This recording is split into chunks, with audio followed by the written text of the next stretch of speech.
presented by Mathri Express Music।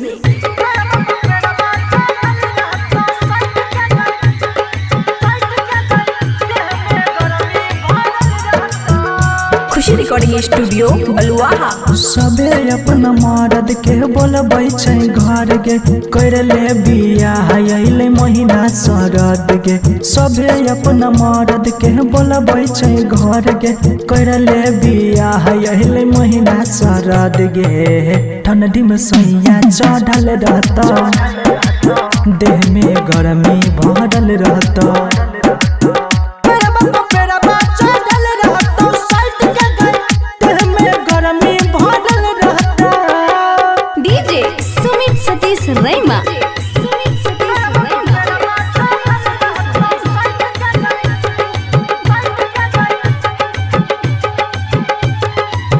दिन में तोरा कुछ न है तो मजाली है नाइट में,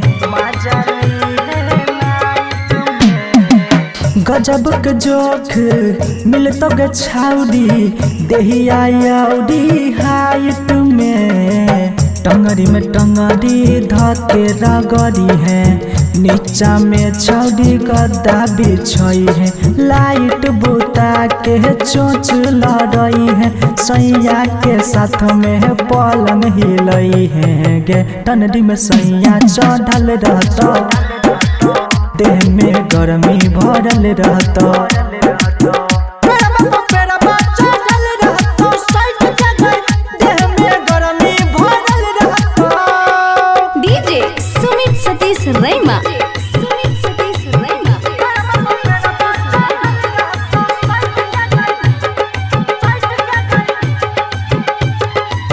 चढ़ल जवानी छौ मजा खुबेली है, छही अभी कमसीन गे।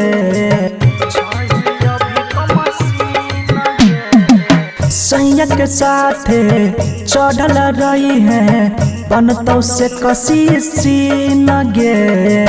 कहे छो जद सुने गे छौरी, अमन संगे जमत हो जोड़ी। अमर जीत रतन से दिन गुना बा, पंडित से कही के बिहार चा।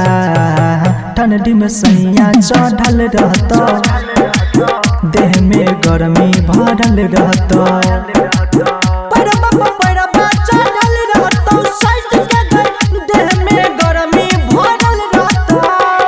बड़ी मजा आई तो। खुशी रिकॉर्डिंग स्टूडियो बलुआहा।